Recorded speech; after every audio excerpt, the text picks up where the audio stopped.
9:30? Jenny? All right. Jenny? Thank you, sir. It's 9:30. 9:30?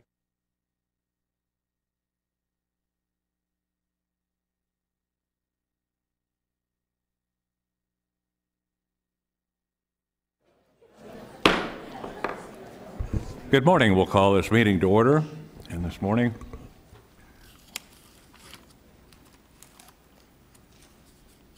we will have invocation presented to us by Ryan Espelin and the Pledge of Allegiance. Supervisor Bishop, please rise.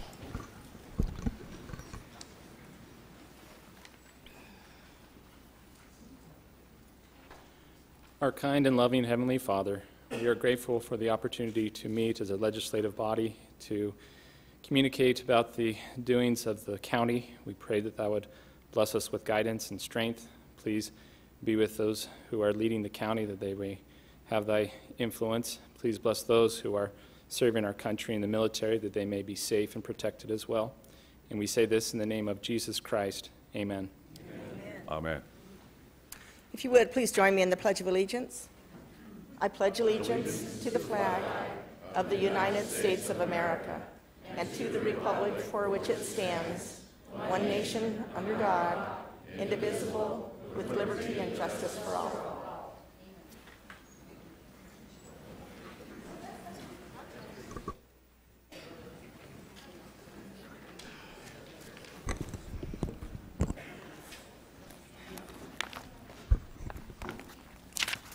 The Board of Supervisors may, by motion, recess into executive session to receive legal advice from the board's attorney on any item contained on this agenda pursuant to Arizona Revised Statutes 38-431.03, portions A, 3, and 4.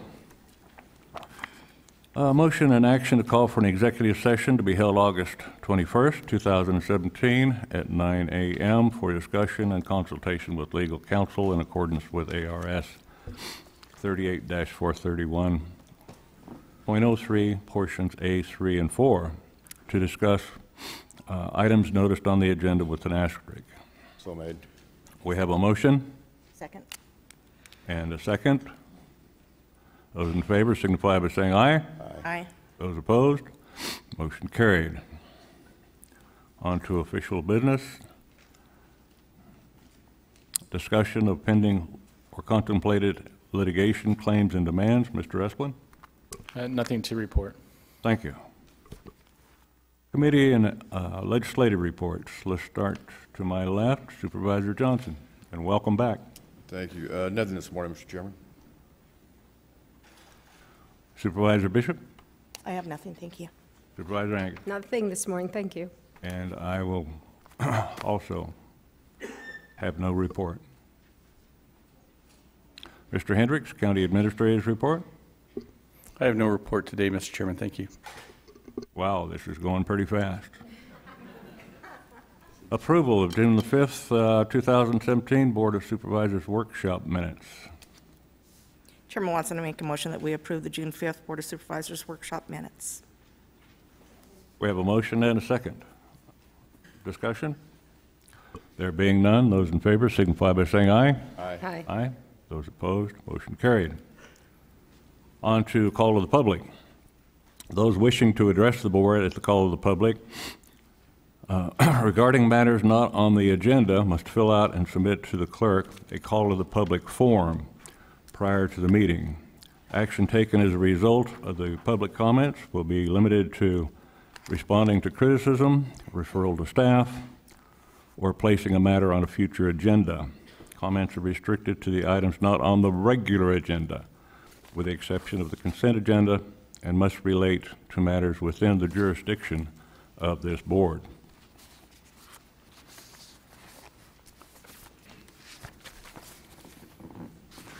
We have a number of people signed up for a call of the public. Jennifer Jones Esposito.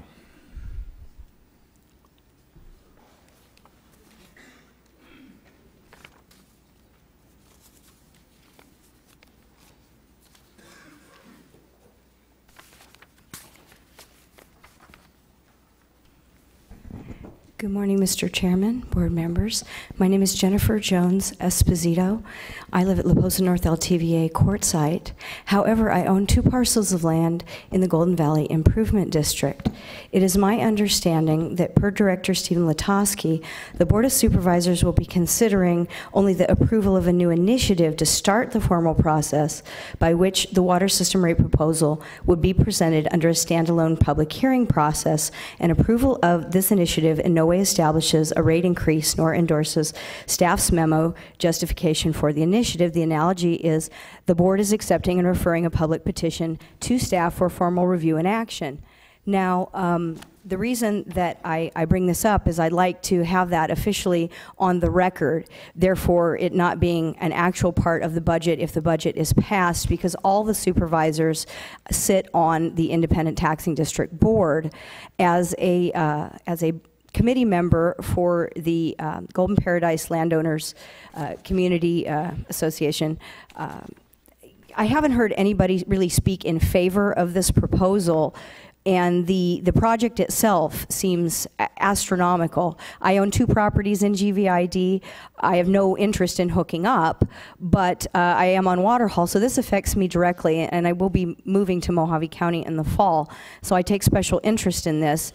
I've spoken to a lot of people in the area and in GVID, and I hope that there will be very, very rigorous public and board comments on this, because you all get a vote in it, and whoever replaces Supervisor Moss will likely get a vote in it. And it seems that there's been a lot of confusion on the GVID situation, and I hope that that will all be very transparent going forward. Thank you. Thank you. Barbara Pape.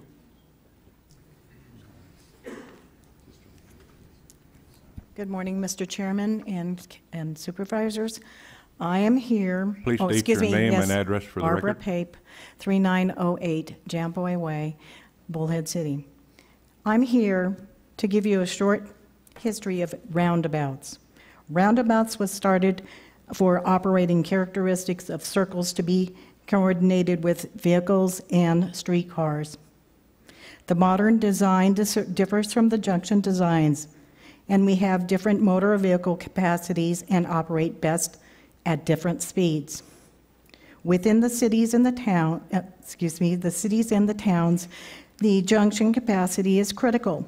It is determined, and it determinates the transportation flow, safety, and the network capacity.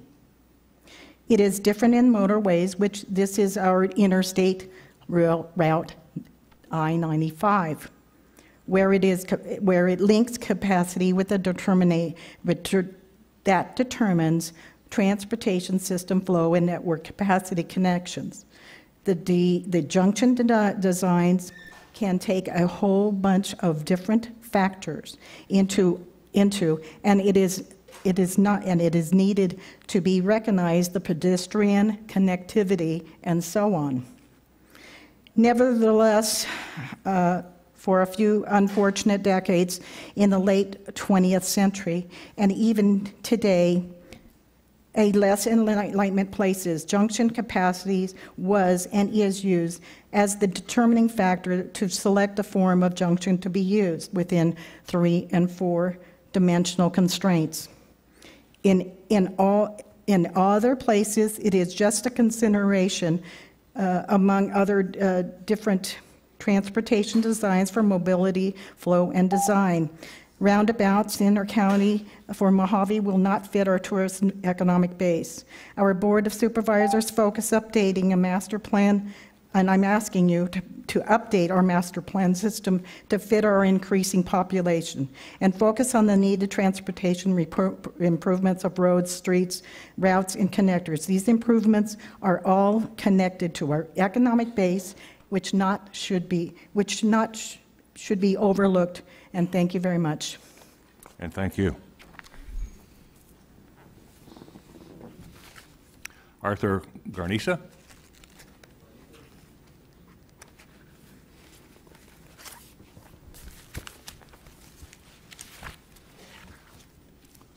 If you'll please state your name and address for the record. My name is Arthur Garnica. I live at 3902 East Packard.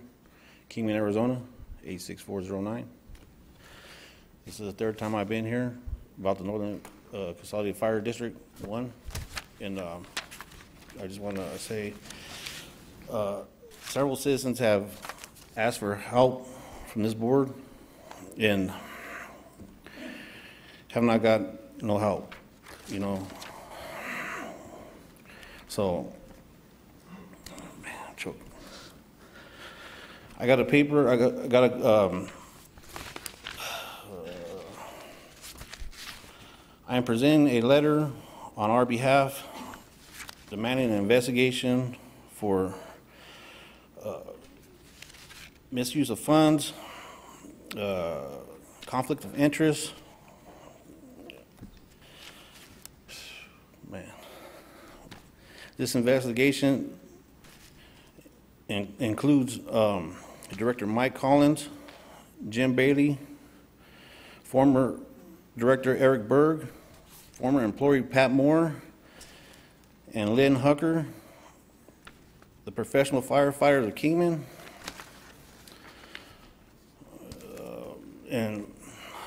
and County Supervisor Gene Bishop.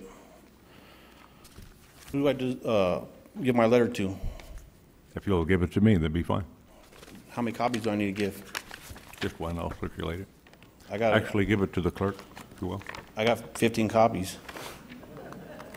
Give them to the clerk, be fine. You want the original or you want the? All right. Let me place these out. There's 1, 2, 3, 4,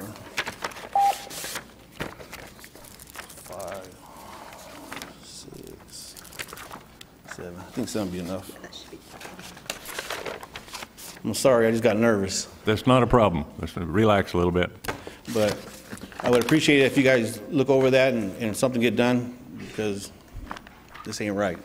Thank you. Thank you. It'll be referred to staff.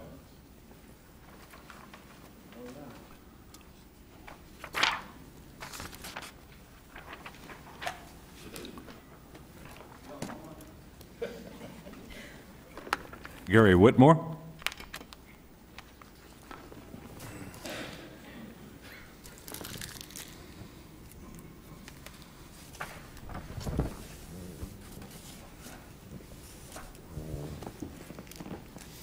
You please state your name and address for the record.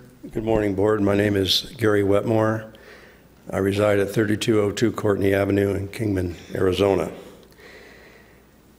I'd like to urge you to reconsider raising our property taxes. We citizens of Mojave County never saw any property tax relief after the crash of 2008, like my friends did in Nevada. As our supervisors, led by Gary Watson, increased rates so the revenue kept coming in, despite 40 to 50% loss in property values and the loss of many good-paying jobs. Now I have been informed that our general fund has seen significant revenue increases that have nearly doubled in the past few years, as well as an increase in the landfill and other funds that exceed $15 million, and you want to raise our taxes. My supervisor, Gene Bishop, who shortly after being appointed supervisor, after the unfortunate death of Joy Brotherton, joined with supervisors Watson and Johnson to raise taxes in 2015. Enough is enough. I agree with Supervisor Hildy Angus, and pardon me if I mispronounce your name, who said, and I quote, "I wouldn't raise property taxes. The county has reserve funds that are restricted only by its own policies. It is time to take a closer look at these policies. It is often said the power to tax is a power to destroy. Mojave County is home to thousands of retirees from all over the country, because of our low cost of living. Let's keep it that way and use our rainy day funds for their intended purpose before you raise our property taxes." Thank you for hearing. Thank you.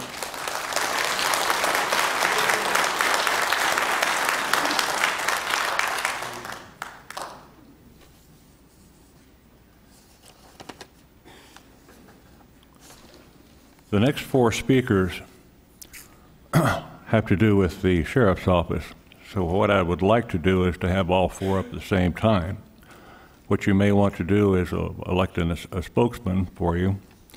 Amanda Kaufman, Daryl Kuhn, John Sinacci, and Eva Corbett. Would you all please go to the lectern?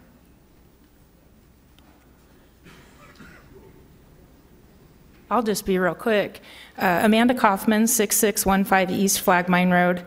I'd like to take a moment, and I don't know if our media guy could help in this, but I would like to just have everybody that's here today to support the sheriff in support of funding him, fully funding him this year, to please stand.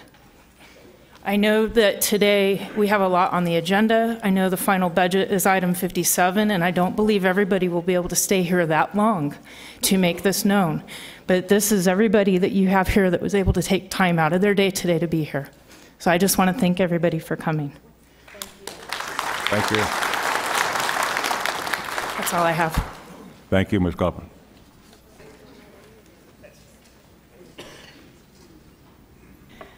Eva Corbett, what is my address? 2426 Topanga Drive, Bullhead City.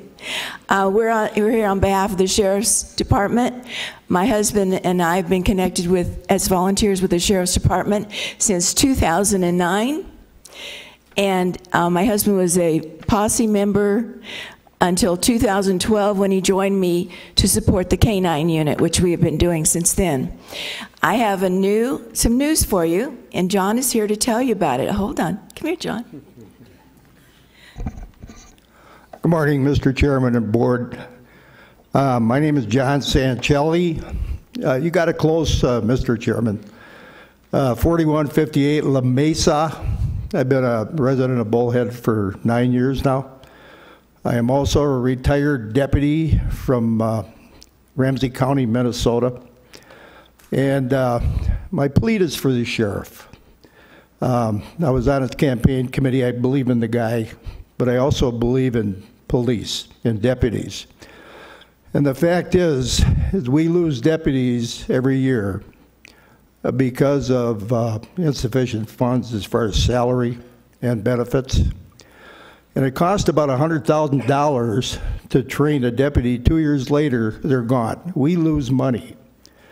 And it's pretty sad. Now, I'm the president of the Mojave County Sheriff's K-9 Foundation, which we just started. We have a lot of volunteers that volunteer their time to support the Sheriff's Department and the K-9 unit. And we're going to do everything we can to make it successful. In my career, and I happen to love cops, I lost 10 friends in the line of duty. And God, thank you for getting me through my career in one piece. But now my time is to spend on the Sheriff's Department. I'm committed to this thing, and we're going to make it work. It's not going to go away again. And I believe in the guy that's running this department. So I plead with you to consider helping us out here. We are losing money, and we're losing good deputies. So thank you so much for your consideration. Thank you, sir.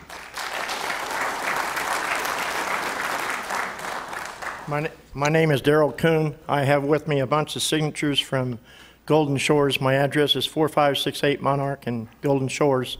I have a bunch of signatures with me that support the sheriffs and everything else.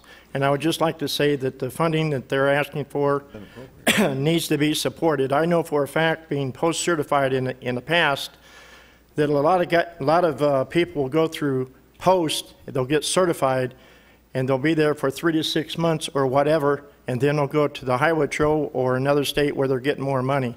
We need to get the funding for them, support them, get their wages up, and get them some patrol cars and K-9s.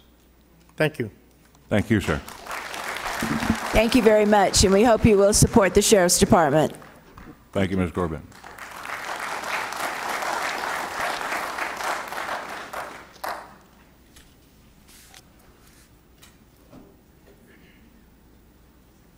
Okay, now we'll go on to presentations. Sheriff Doug Schuster has presentations for 4 life-saving awards.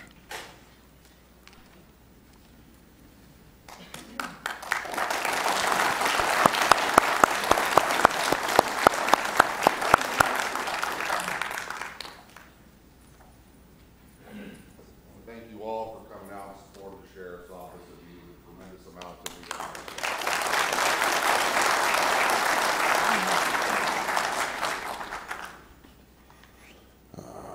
Well, good morning, Chairman Watson, Supervisor Bishop, Supervisor Angus, Supervisor Johnson, Madam Clerk, Mr. Epsilon, Mr. Hendricks.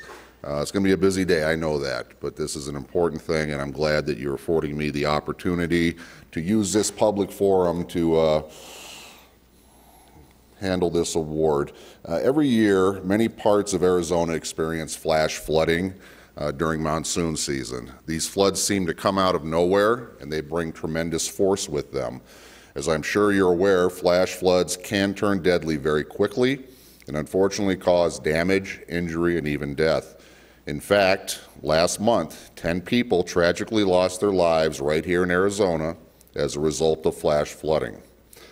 An ongoing campaign with the slogan, "Turn Around, Don't Drown," is conducted to educate as many people as possible to the risks of flash floods. I want to be specific to this presentation. On July 25th of this year, a heavy storm came in, resulting in flash flooding in and around Mojave County. A call for service came into the Sheriff's Office regarding 2 people who were caught in a flood and were in peril. The 2 were driving on Stephan Road near Blake Ranch when the flooding water pushed their vehicle off the roadway. The current was very strong, and the water quickly rose to a level that their vehicle was completely submerged. The 2 were standing on the roof of their vehicle and struggling to hang on against the raging current. Our search and rescue division was notified and en route, and at the same time, a group of men were working in the area drilling a well. The weather got to a point where they had to cease their drilling operation, and on their way back to the shop, they came across the stranded motorists. It was clear to them that the couple was in immediate danger, and without hesitation, they took action. Risking their own safety and well-being, they drove their work truck into the flooded area. They slowly made their approach and were able to get within 5 feet of the submerged vehicle. Using a ladder, they successfully were able to transfer the frightened couple from their sunken vehicle to the work truck. They were informed by the couple that they had saved their lives. In fact, the couple said they would have not been able to hold on for a minute longer. These men are identified as the crew of Brown Drilling. Driving the vehicle was co-owner Jonathan Kaufman. Inside the vehicle was crewman Bill Lott. Outside the vehicle on the front extended bumper was crewman Derek Penrod and crewman Rafe Beacom. Now, I would like to go on record as saying I do not recommend anyone attempt this type of rescue. We have professionals in our search and rescue division that are specifically trained for this. In this instance, however, with the circumstances and the equipment afforded to the drilling crew, a successful rescue was performed, and I applaud their efforts. What I'd like to do is just play you a short video that was captured of the actual rescue.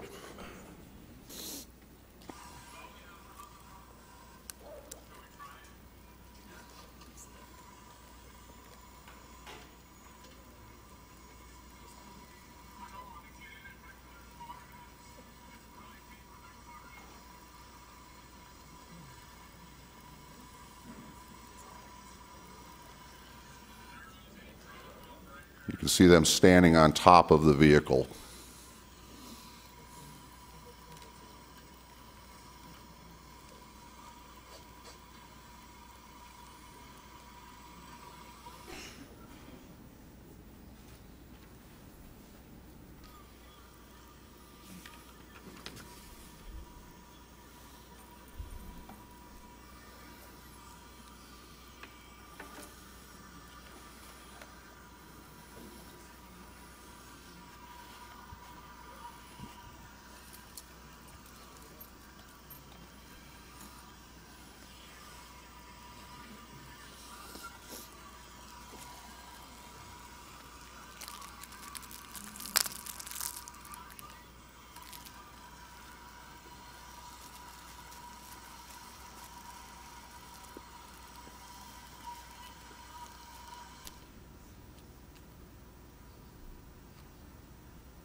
Yeah, incredible, wasn't that?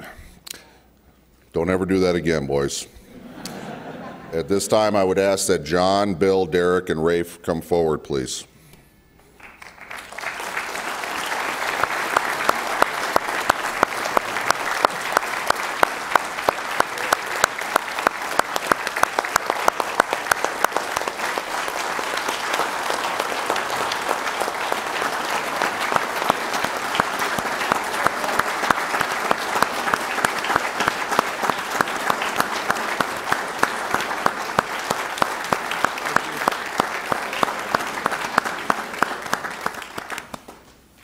In recognition of your heroic and selfless actions on July 25, 2017, it is my honor to award each of you with the Mojave County Sheriff's Life Saving Award.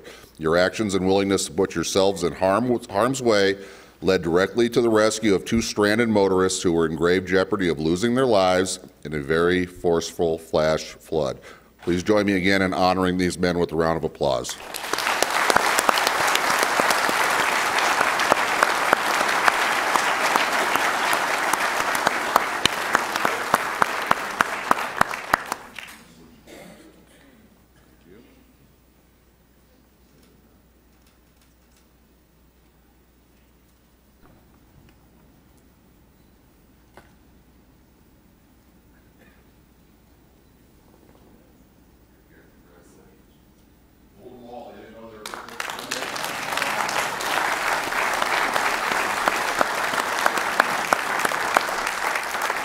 Thank you very much.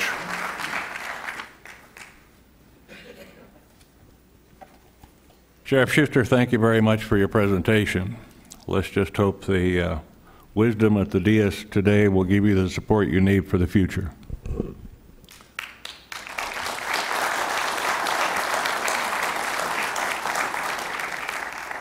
Next on our agenda, presentations, we have the County Supervisors Association report to the Board of Supervisors by its Executive Director, Craig Sullivan. Good morning, Craig. Good morning, Mr. Chairman and members. Thank you very much for this opportunity to visit with you.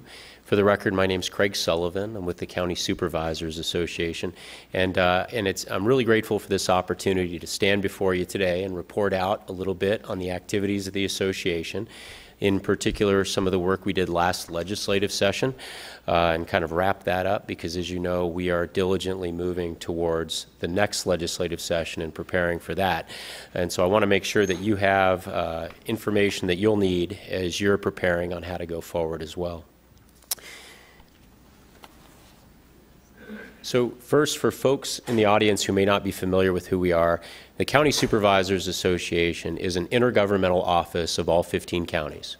We're based in Phoenix. We're a one-stop shop, efficiently located across the street from the Capitol. And what we're focused on is creating a forum for you and all of your colleagues to talk about issues that are relevant to you and your constituents, and then to figure out action plans associated with them. I want to thank you, Mr. Chairman, and members of the board for your involvement in the association. We are client-driven, and getting information from you, from your professional staff, Mr. Hendricks, as well as his assistants in the county as well, really makes sure that we're able to represent your interests by hearing what is relevant to you, what matters, and how we can serve you. And so I want to thank all of you for that engagement and involvement in everything we do. I'm very grateful for it. Let me jump to a quick slide on why we do intergovernmental engagement. I find counties very interesting in the sense that there are several external entities that all have the powers and authorities to impact your operations. You deal with them every day. These are areas like the U.S. Congress, the state legislature, the executive branch and the state agencies, the Arizona Office of the Courts, and of course other elected officials. Each of these entities have the ability to impact your operations, drive costs, and impact policies that you have to implement. And so what we try to do is to bring everyone together to find areas of mutual interest where we can work on your behalf. We view all of you members of the board as our client base. But just as importantly, we connect with the management as well as your professional staff to make sure that we understand the issues that are relevant to you and that we're driving those to the top. Some of the areas that we're working on right now that are in your interest are some legislative ad hoc committees that have been put together on topics like the taxation of digital goods, the future of the State Department of Juvenile Corrections, the pension systems, the Arizona Office of the Court work on regionalization of juvenile detention facilities. All of these are ongoing now, and we're trying to make sure that the county voice is heard. But over the last year, there have been many other areas where we've pursued your interests. Items like when the engineers brought concerns about ADOT's millings policy to us, we worked with the agency to expedite promulgation of that policy in the county's interests. When the finance directors communicated issues with the Auditor General's IT audits, we convened a series of meetings that I know Mr. Hendricks was involved to see if we can improve that process. When the managers notified me about the decision to have the counties front all of the repayment for the Superior Court judge salaries as part of the EORP lawsuit, we immediately convened a meeting of the Department of Administration as well as the Arizona Office of the Courts, and I think we have arrived at an agreement to have the state pay you back in short order for their share of that liability, all items that are brought to us directly by you raising concerns. Similarly on water, it's been a major issue in this jurisdiction.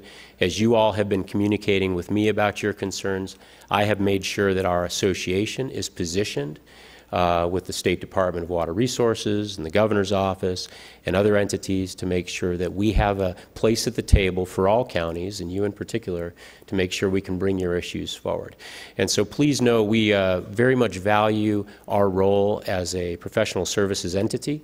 We are constituent driven, and I always welcome issues coming directly from all of you in how we can serve you and your interests here in Mojave County. Now, keeping track of a lot of the activities of the association can be a little bit difficult, but I do provide to you every year an annual report that breaks down a lot of these items beyond the legislature that we're engaged in your interest. And I always encourage you just to give that a scan, see how we're spending our time, and see where we might be able to fill some gaps and provide additional service to all of you. So moving on to the legislative report. So we sent our strategic plan back in October in Coconino County as far as it related to what we were going to take to the legislature. For several years, the state has impacted local finances to a massive degree, and you all know that very well. What we have been trying to do is put together a plan to build back some of those resources, particularly where the state has us paying for items that we should not be paying for. And so we had a very ambitious financial agenda to take to the state capitol. You all were fantastic in working with your legislative delegation to make sure they knew what mattered to you. And I can tell you, when we got to the state capitol, Representatives Mosley and Cobb, as well as Senator Borelli, knew your talking points. They knew what mattered to you. And that made a huge difference when we hit the ground. I need to be very clear. It was a very competitive budget process at the Capitol this year. There were a lot of resources, a lot of interest groups that came to the table for resources, and we were asking for about $23 million. In the end, there were a couple of things that really, really helped our interests. I have to give a lot of credit to Representative Cobb. She served as the chairwoman of a subcommittee on appropriations, and she made sure that the county financial items were in her recommendation going to the full appropriations committee. Vince Leach out of Pinal County did similarly from his subcommittee, and that made a huge difference in terms of getting our items on the table. Also, there was a rural caucus that met regularly at the Department of Agriculture. A lot of new lawmakers were in that rural caucus, and they most definitely adopted your issues as their issues as well and took those forward. And so when leadership got together to talk about what needed to be done for the counties, we were on the table, and we knew we were going to get some kind of relief. This breaks down what the relief looks like. In sum, we achieved all or part of the goals that we set out. So we had success to varying degrees, but we got a little bit in every direction that we wanted to go. First and foremost, we were very close to getting detached from having to pay for a fee to the State Department of Juvenile Corrections. In the end, that detachment was kicked out, and they gave us $8 million in one-time relief